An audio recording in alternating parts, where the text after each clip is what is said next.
En el nombre del Padre, del Hijo y del Espíritu Santo. Amén. Vamos a hacer la lección divina del texto del Evangelio según San Marcos, capítulo 1, versículos 1 al 8. Comienzo del Evangelio de Jesucristo, Hijo de Dios, según lo que está escrito en Isaías el profeta. Mira que envío delante de ti a mi mensajero, el cual preparará tu camino. Voz de uno que clama en el desierto. Preparad el camino del Señor, enderezad sus sendas. Estuvo Juan el Bautista bautizando en el desierto y predicando el bautismo del arrepentimiento para perdón de pecados. Y todos iban a él de toda la tierra de Judea y de Jerusalén, y se hacían bautizar por él en el río Jordán, confesando sus pecados. Juan estaba vestido de pelos de camello y llevaba un ceñidor de cuero alrededor de sus lomos. Su alimento eran langostas y miel silvestre. Y predicaba así: Viene en pos de mí el que es más poderoso que yo, delante del cual yo no soy digno ni aun de inclinarme para desatar la correa de sus sandalias. Yo os he bautizado con agua, pero él os bautizará con Espíritu Santo.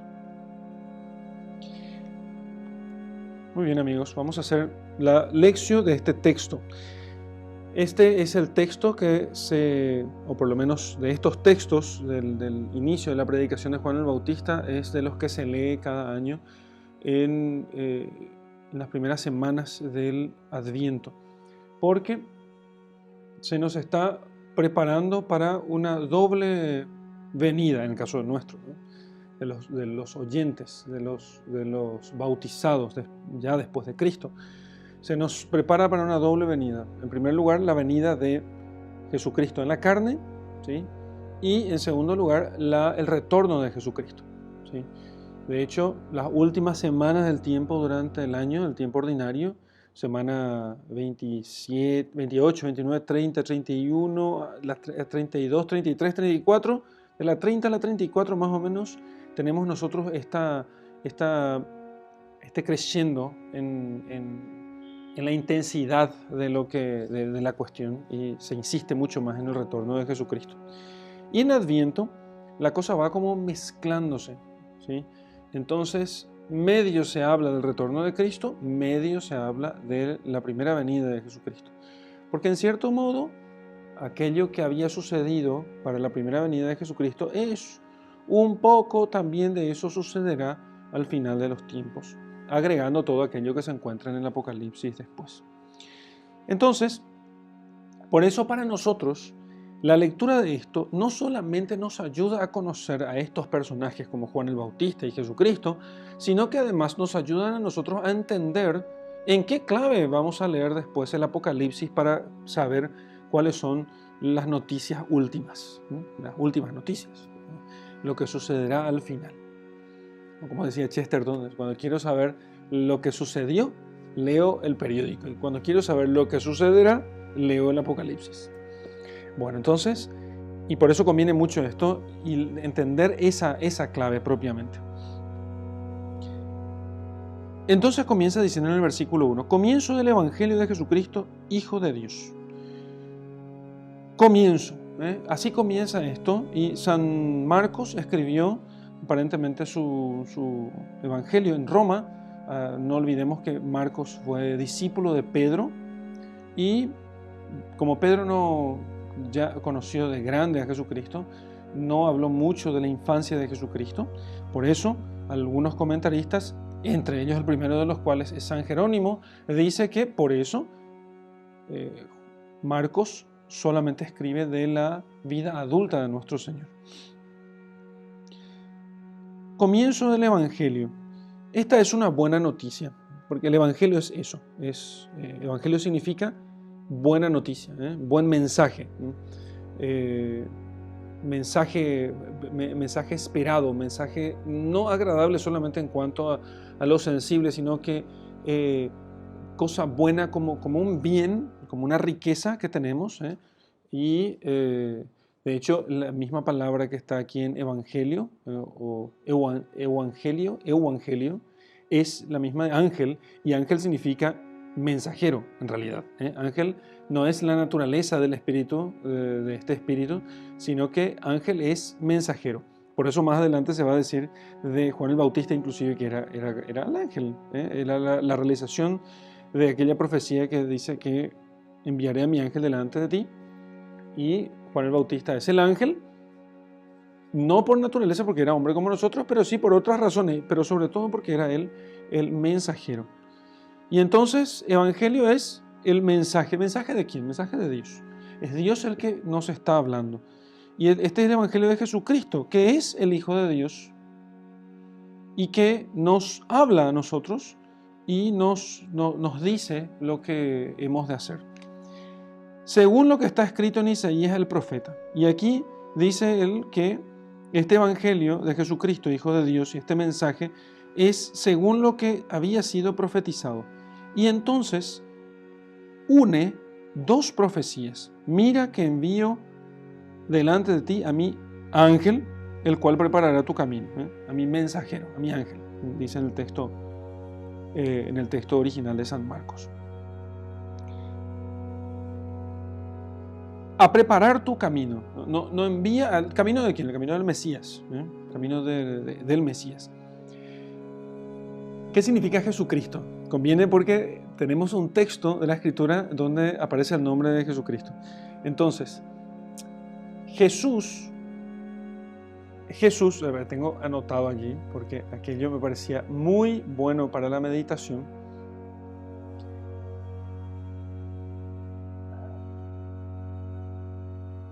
Comienzo del Evangelio de Jesucristo, Hijo de Dios. Entonces, en hebreo se dice Jesús, en griego se dice Soter, en latín Salvator. En castellano sería Salvador. Jesús es Salvador. Y Cristo se dice en griego, en hebreo se dice Mesías o Mesías, y en latín se dice ungido, o sea, rey, sacerdote. Fíjense, el nombre de Jesús. Yehoshua es Yahvé salva, pero sobre todo es el nombre hebreo de Jesucristo, pero es Yahvé salva, es Salvador, el Salvador. Y eso es lo que se traduce al griego como Soter y al latín como Salvador propiamente. Entonces el nombre de Cristo es toda su misión. El Evangelio del Salvador, el Evangelio del Mesías, del Salvador, Rey, Sacerdote. Imagínense. Este es el Evangelio, el mensaje, la buena noticia, el buen mensaje, el mensaje esperado del Salvador, Rey, Sacerdote. Todo lo que es Jesucristo, todo lo que es Él, está en su nombre. Bendito nombre de Jesús, que incluso lo celebramos y tenemos una fiesta anual para ello. Y que es Hijo de Dios. Este Salvador, Rey, Sacerdote, es Hijo de Dios. Solo faltaba eso, Jesucristo, Hijo de Dios. Entonces, la profecía, él pone dos profecías aquí. Una es una de Isaías y la otra es de Malaquías. Entonces, mira que envío delante de ti a mi mensajero, a mi ángel, el cual preparará tu camino. Al final, este mensajero, el evangelio, el mensaje, ¿acaso no es de Jesucristo? Sí, pero hay un mensajero que nos prepara antes para el mensaje de Jesucristo. Y este mensajero es Juan el Bautista, veremos enseguida. Mensajero viene aquí a preparar el camino.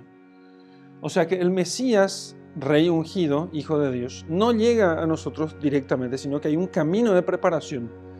Quizá porque no podamos nosotros entender lo que Él nos diga, sino una vez que nuestro corazón esté preparado. Voz de uno, segunda profecía, voz de uno que clama en el desierto, preparad el camino del Señor, enderezad sus sendas. Y ese es el mensaje, la preparación. Voz de uno que clama en el desierto. En el desierto se va a predicar esto. Preparad el camino del Señor, enderezad sus sendas. Para que venga recto Él. Para que no en esa avenida sinuosa no se nos pierda de vista. Algunos dicen, había una cuestión que luego lo entendí. ¿Por qué Marcos dice que Isaías es el que dice cuando aquí hay dos profetas que están hablando? Si había un montón de gente que podía haberle escuchado a él y le hubiera dicho a Marcos, Marcos, tu evangelio tiene un error aquí. corregilo porque esto no lo dijo solo Isaías. Uno dijo Isaías, pero el otro lo dijo Malaquías. Sino, muy probablemente porque Marcos podía haberle respondido a ellos. Es que es el Espíritu Santo el mismo que habla por todos los profetas. Entonces, lo que dice un profeta lo asumen los otros, porque al final lo que dice un profeta no es suyo, es del Espíritu Santo, o si no, no sería profeta. Me pareció muy razonable. Enderezad sus sendas. ¿Por qué debería enderezar las sendas del Señor? Para que llegue recto, para que aquel que está viniendo a nosotros no se nos pierda de vista. Porque cuando los caminos no son rectos, los caminos vienen sinuosos en medio de las montañas, entonces a veces le vemos, a veces no le vemos, no le vemos, ¿sí? Y se demora en llegar. Entonces, lo que quiere hacer el Señor es que se enderece, es como construir un puente para que llegue recto, para que lo tengamos a la vista desde aquel momento en que lo vemos de lejos y no podamos desviar la vista de Él, del Señor que viene, hasta que llega a nosotros. Entonces podremos nosotros entenderle mejor. Estuvo Juan el Bautista bautizando en el desierto, efectivamente, y entonces aquí Marcos comienza a hablar de cómo aquello se cumplió realmente en Juan el Bautista. Estuvo bautizando en el desierto y además predicando el bautismo de arrepentimiento para perdón de pecados. O sea, estaba bautizando ya y además predicaba un cierto bautismo de penitencia para la remisión de los pecados, que no es el bautismo que él estaba dando, porque su bautismo no es, él estaba bautizando un bautismo de penitencia, pero a su vez estaba predicando un futuro bautismo con el Espíritu Santo, que es lo que dice al final él mismo: yo les bautizo con agua, pero él predica, anuncia, porque esa es la predicación, anuncia un bautismo con el Espíritu Santo. Eso es lo que dice aquí. Y ese bautismo con el Espíritu Santo es la remisión de los pecados. Es el bautismo de remisión de los pecados. Él solamente hace un bautismo preparatorio. Un bautismo donde el símbolo del agua es el símbolo de penitencia. Vamos a ver aquí qué significa esto. ¿Por qué el agua es utilizado aquí? Bueno, en primer lugar tenemos que entender que el agua es un símbolo universal de purificación. Universal. Entonces, para todos y cualquiera, para todos y cada uno, el agua simboliza purificación, porque con el agua limpiamos todas las cosas, o con cosas parecidas con el agua, en cualquier caso.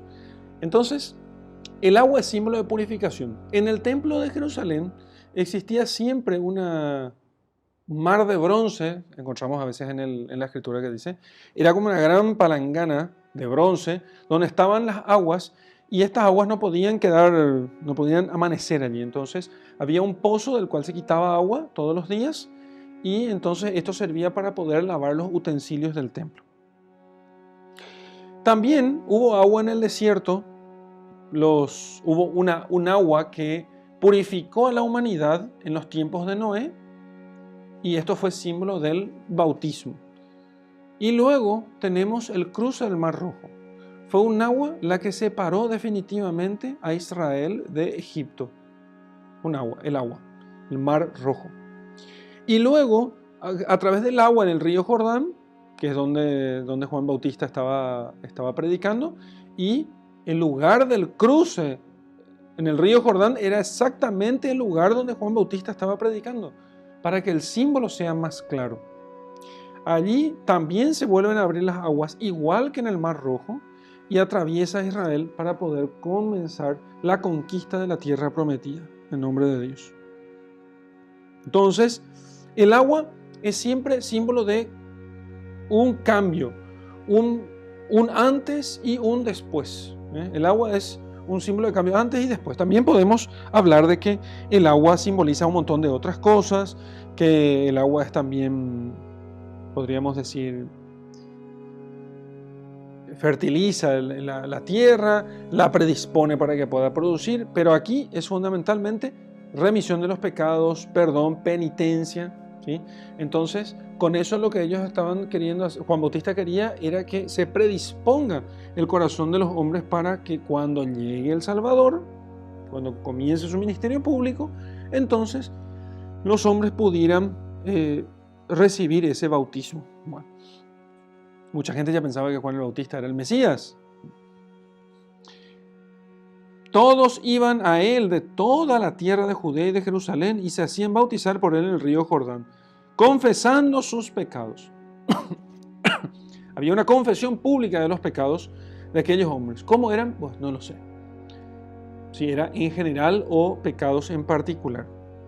En cualquier caso, probablemente no eran de forma auricular, o sea, en secreto. Las confesiones se hacían públicamente. De hecho, en los primeros siglos de la iglesia,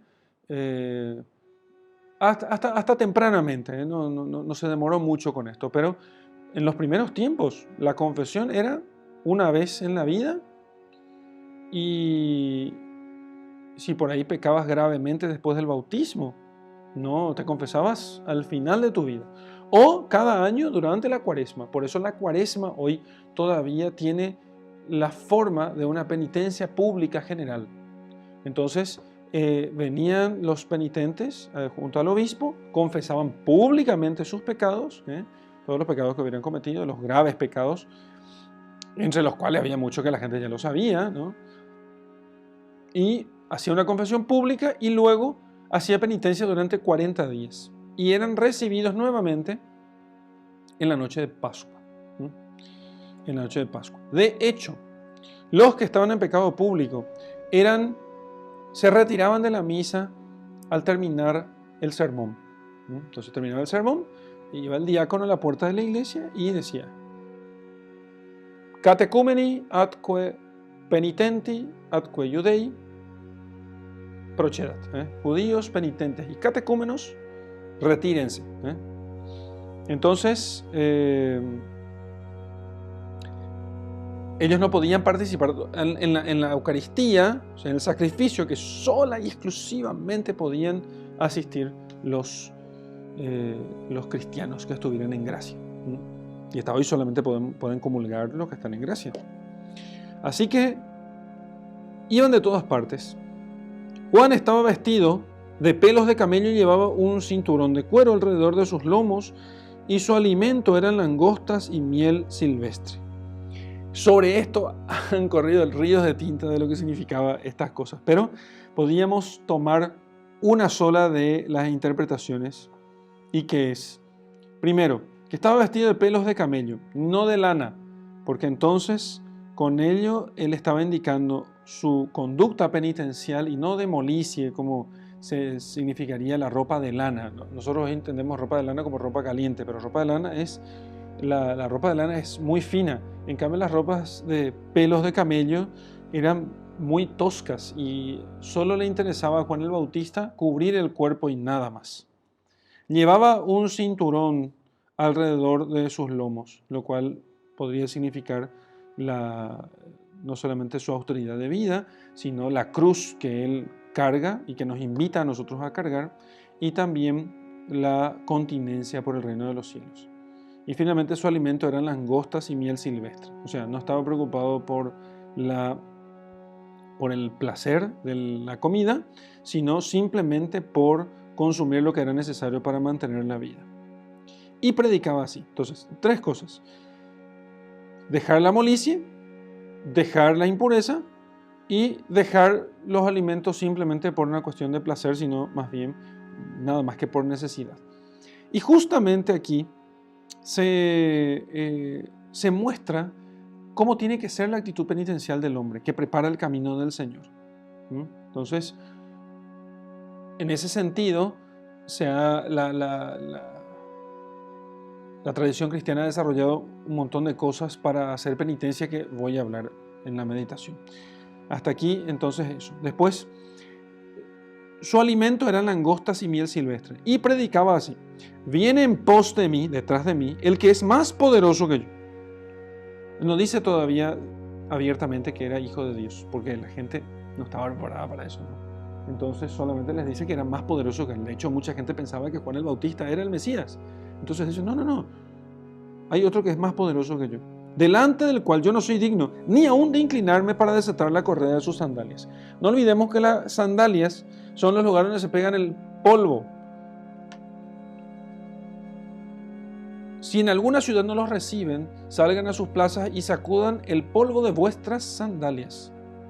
Moisés, no te acerques, le dice Dios en la zarza ardiente. Quítate las sandalias. O sea, las sandalias indican, en cierto modo, el lugar donde se nos pega el polvo, el pecado. El pecado. Entonces, en cambio, al Mesías no se le tiene que desatar del pecado. Entonces, Juan el Bautista no le desata las correas al Mesías. No le desata el pecado, porque él es el Cordero Inmaculado. Yo os he bautizado con agua, que era símbolo de toda la penitencia, pero Él os bautizará a ustedes con el Espíritu Santo. Y con ello, aunque ocultamente, revela que, el que viene, el Mesías, el Rey ungido, era el Hijo de Dios. Que Jesucristo era el Hijo de Dios. Hasta aquí la lección.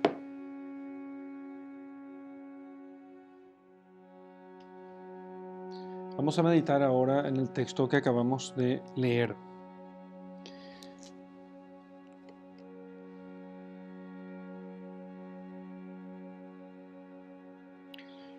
Numerosísimas veces Dios ha enviado mensajeros a nosotros.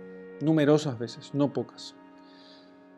Nosotros tenemos que aprender a escuchar a esos mensajeros. Juan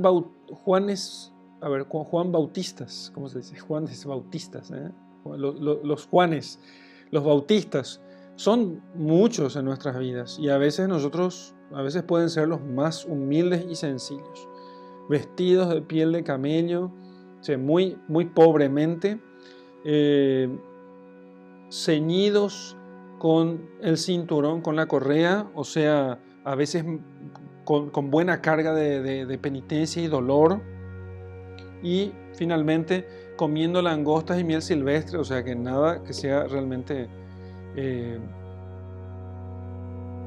nada que sea placentero o que sea lujoso, no.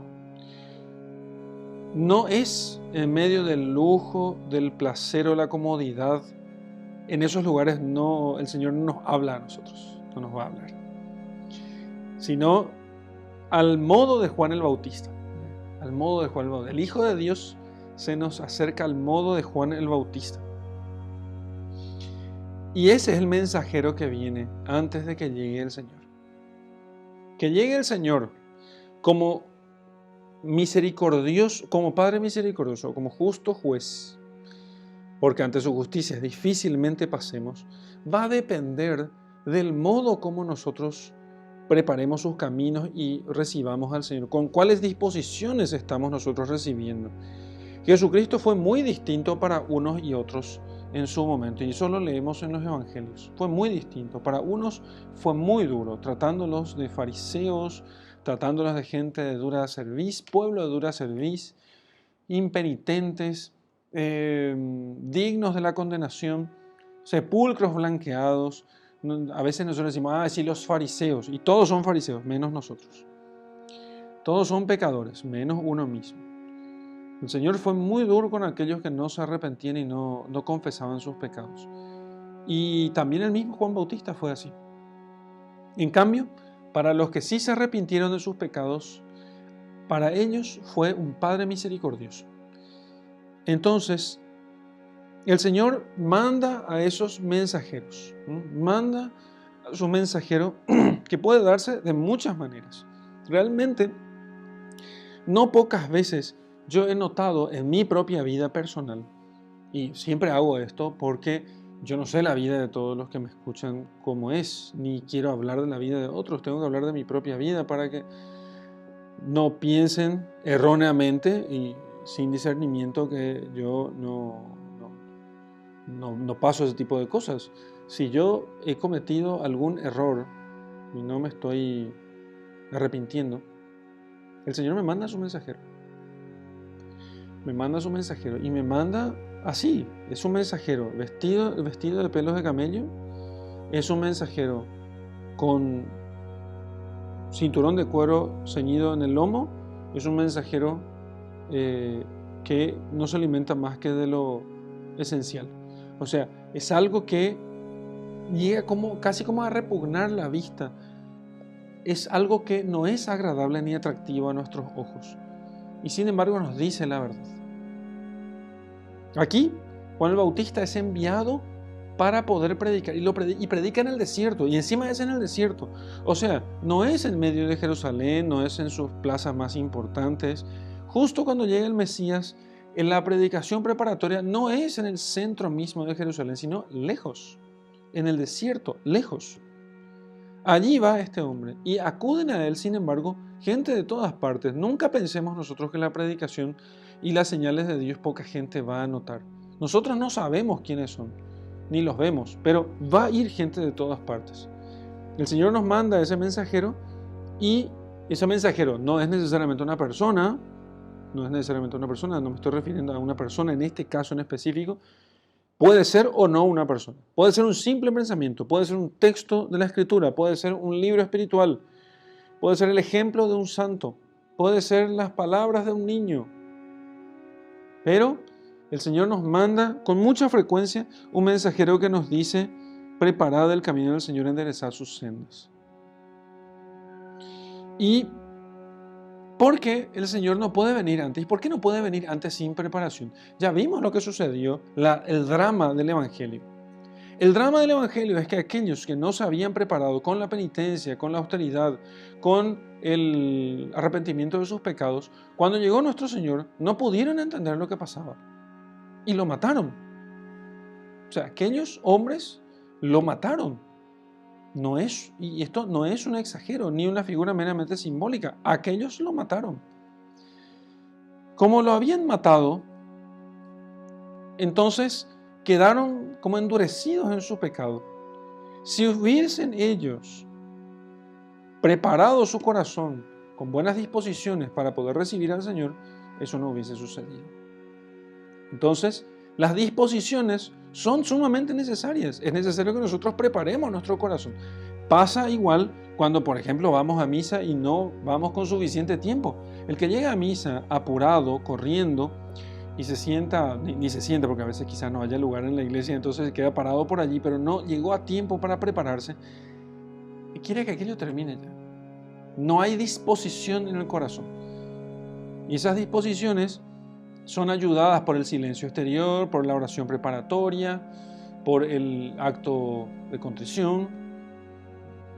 La iglesia quiere paliar un poco eso haciendo que se rece el pésame al comienzo, pero uno tiene que pensar, eso no es suficiente. Haz la prueba. Si estás en pecado, rezar el pésame una vez ayuda, pero no es suficiente. Yo tengo que profundizar para que mi corazón se disponga a poder recibir al Señor, que se disponga. Mucha gente no aceptó a Jesucristo y fíjense lo dramático que puede llegar a ser esto, porque no tenía el corazón dispuesto. O sea, espera un ratito, ¿y sus milagros acaso no fueron suficientemente contundentes? La disposición del corazón es tan necesaria que sin ella, aunque viéramos, como les pasó a varios judíos, a un muerto, Lázaro, siendo resucitado, terminaremos diciendo, híjole, este tipo le resucitó a un muerto. Vamos a tener que resolver su problema. O sea, lo vamos a tener que matar porque esto va a ser un problema para nosotros. ¿Entienden?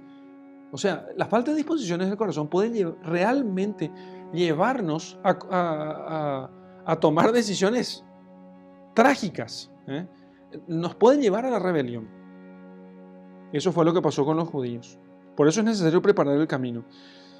Y la preparación del camino del Señor, para que el Señor llegue hasta nosotros, no se puede hacer sino con la penitencia. La penitencia no es otra cosa que dolerse de los pecados.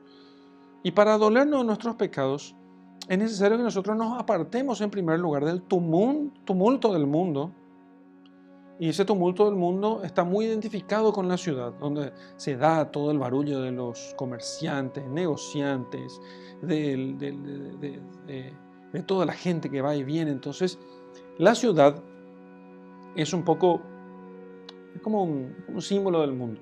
Entonces, en el desierto, en cambio, el Señor siempre lleva al desierto a los hombres para que en el desierto ellos puedan pensar mejor sin distracciones. Entonces, Dios lleva a su pueblo al desierto para poder allí purificarse de sus años de esclavitud y prepararse para poder entrar y conquistar la tierra prometida. Así que no es otra cosa que el cielo. Entonces, no se puede salir directamente de Egipto e ir a la tierra prometida.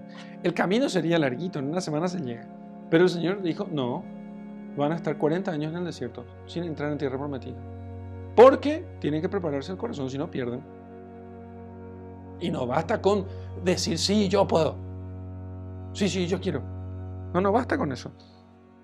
Cuando vinieron aquellos hombres de los espías que habían enviado a tierra prometida para ver qué tal era, y dijeron, sí, es un lugar maravilloso, ya tiene unos racimos así que pesan 100 kilos, pero sus hombres son gigantes y la verdad que los pueblos son muy poderosos. Dios mío, ¿por qué nos sacaron de Egipto? Vamos a morir aquí, para eso luego nos sacaron de Egipto después de 40 años, no, después de un mes de estar en el desierto, ahora resulta que no podemos entrar, vamos a morir todos. Y entonces Dios dijo, sí, ¿saben qué? No van a entrar, porque si ustedes entran así van a perder. Y después el pueblo se arrepintió y dijo, no, está bien, vamos a atacar, vamos a pelear. Y un grupo de ellos subió a las montañas, les bajaron creo que eran los amalecitas, y los liquidaron a ese pedazo de ejército que se quedó, y se dieron cuenta de que Dios dijo ya que no entran en la tierra prometida sin penitencia. La penitencia es necesaria. Y Dios envía entonces sus mensajeros para que nos hablen a nosotros, para que hagamos penitencia, porque esa penitencia es necesaria para poder recibir al Señor. Es necesaria la penitencia, esa penitencia ordinaria que se da rezando el pésame, haciendo obras de caridad y de penitencia diaria, pero después hay que entender toda esta vida como una gran penitencia para poder entrar al cielo. Si no lo hacemos, ya sabemos que tenemos el purgatorio. Dios extiende, digamos, hacia el arco de la redención. No que uno se pueda arrepentir después, pero nadie verá a Dios sin santidad. Entonces tiene que enviar el Señor eso lo dice la Escritura, Entonces tiene que enviar el Señor a un profeta como Juan el Bautista para que él prepare a su pueblo, para que haya un pueblo bien dispuesto para recibir al Señor. Hacemos poca penitencia. Tenemos que repetirlo una y otra vez. Y mira que la Virgen ya volvió a insistir, pero lastimosamente hay que decir que la Iglesia predica poco la penitencia, muy poco. Los cristianos de hoy y la jerarquía de la Iglesia predica poco la penitencia, ¿qué vamos a decir? ¿Y hace falta predicar la penitencia? Sí, hace falta. Y los sacerdotes predican poco la penitencia, y predican poco porque quizás la vivan poco, seguramente, qué sé yo, ¿verdad? No puedo juzgar la vida de uno, pero si uno viviese la vida penitencial y supiese realmente cómo el Señor le abre los ojos a uno, que lo que diría a la gente, anímense, no tengan miedo, hagan penitencia. Pero bueno, si estás escuchando este video, hace penitencia vos. Hace penitencia vos, por favor. Porque si no, el Señor va a enviar un mensajero al cual no le prestaremos atención. ¡Qué lástima! De verdad, qué lástima. Al pensar en eso es cuando pienso yo que el infierno es justísimo, pero el infierno no es una especie de bravuconada de Dios que dice que simplemente nos manda y uno piensa que Señor, es muy injusto porque por un pecado temporal de unos minutos te da una condenación eterna. Si uno piensa así, claro, parece exagerado, pero cuando pensás que Dios ha hecho de todo para salvarnos, de todo para hacernos santos, de todo para poder vivir en unión con Él, para que nosotros vivamos en unión con Él, de todo. Cuando uno ve todo eso, le parece que el infierno es poco. Porque el infierno no es otra cosa que la retribución de un Dios despechado, que nos amó y al cual, sin embargo, no le hicimos caso. Y solamente la penitencia nos puede hacer abrir los ojos. Solamente el desierto, lejos del barullo distractor de las ciudades. No hace falta que te vayas al desierto, puede que no tengas desierto en tu país. En mi país no existe desierto, o sea, aquí es todo verde, no hay desierto, salvo allá en el Chaco, bien al norte. Me costaría mucho ir al desierto, estar allí, probablemente me moriría picado por una serpiente. Lo que quiere decir es que es necesario que nos separemos del bullicio del mundo. Hay que apagar el equipo de sonido, apagar los micrófonos, las luces. Y entonces, yendo al desierto, tomando en cuenta todos estos modelos penitenciales de San Juan Bautista, su ropa austera, el cargar la cruz, eso es el cinto al lomo, carga con la cruz, su comida frugal, parece la cuaresma. Es que nuestra vida, no podemos nosotros vivir una cuaresma una vez al año. Es necesario preparar el camino del Señor siempre. Y como aplicación puntual, chiquita, les diré una cosa. ¿Nunca te diste cuenta de esas veces que vos haces oración y te parece que no entendés nada de lo que dice la oración? Decís, no sé por qué. Es como que leo el texto y no me dice nada. Pregúntate, ¿te arrepentiste de tus pecados? Si no te arrepentiste de tus pecados, el Señor no llega. Y si llega, no le entendemos, como los fariseos y muchos judíos de su época. Entonces, muchos judíos digo, porque muchos judíos se convirtieron, pero otros no. Así que cuando leas el texto de la Escritura, cuando leas, repitas o recites una oración y no la entiendas, pedile perdón a Dios de tus pecados. Hacele caso al Juan Bautista. Déjate bautizar en las aguas de arrepentimiento. Y entonces el Señor, Él te bautizará con el Espíritu Santo para que puedas ser redimido de tus pecados. Y entonces comprenderás todo esto. Habrán visto que antes nosotros hacíamos una oración antes de hacer la lección. Yo esa oración les dejo a ustedes que están viendo este video y háganlo antes siempre. Antes de empezar la lección divina, hagan oración, pidan perdón por sus pecados y después comiencen la lección divina. ¿Sí? Entonces yo empiezo directamente con la lección. Entonces cada uno puede hacer una oración de acuerdo con sus necesidades, que generalmente serán de pedir perdón de nuestros pecados. Y hasta aquí nuestra meditación de hoy.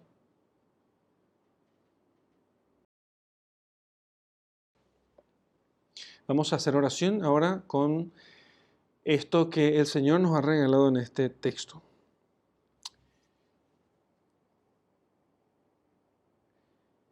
Te doy gracias, Señor, te doy gracias, Padre, porque nos has enviado a tu Hijo, Jesucristo, para poder bautizarnos con el Espíritu Santo. Y te pido perdón por nuestra ingratitud, por mi ingratitud, porque me he preparado muy poco, muchas veces, para las cosas santas para las cuales me llamaste. Me preparé poco para la oración, muchas veces para la lección divina, muchas veces preparé poco mi corazón para la misa o para administrar los sacramentos. Y te pido perdón, Señor, y te pido que me concedas tu gracia para que pueda yo siempre escuchar las mociones de tu Espíritu, que en mi corazón me llaman a prepararme para encuentros tan santos. Tú, Señor, quieres venir a mí siempre, y yo pocas veces me preparo suficientemente. Entonces, ese encuentro es como que se desperdicia, se pierde, se debilita. Abre mis ojos, Señor, entonces con la penitencia. Abre mis ojos con el desierto, y que entonces así pueda verte. Gloria al Padre, y al Hijo, y al Espíritu Santo, como era en el principio, ahora y siempre, por los siglos de los siglos. Amén.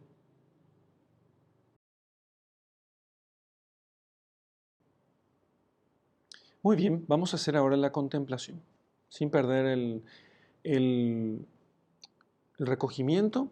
En la contemplación te invito a que veas al Señor, a Juan Bautista predicando. Quiero que hagas como una especie de composición del lugar y veas a Juan Bautista vestido con pieles de camello, vestido con el cinturón de cuero, con unas langostas y miel silvestre. La miel silvestre en realidad no es miel de abeja, sino es como una especie de resina que salía de la corteza de algunos árboles. Y también puede ser algunas mieles de ciertos insectos que no son como la miel de abeja, ¿no? Pero así, quiero que le veas austero, pobre, desaliñado, despeinado, y veas cómo la gente se pone alrededor de él y él les predica. Escucha su predicación. ¿Qué está diciendo? conviértanse, dejen su pecado. Mírale Juan Bautista. Si te apunta con el dedo, ¿qué te dice? Y prestale atención a Juan Bautista, porque allá detrás de él está viniendo Jesús. Allá viene Jesucristo y no demora más. ¿Qué te dice Juan Bautista? Y una vez que escuches la voz de Juan Bautista, entonces agradecele a Dios porque te haya hablado de ese modo. Y te dejo con mi bendición. En el nombre del Padre, y del Hijo, y del Espíritu Santo. Amén.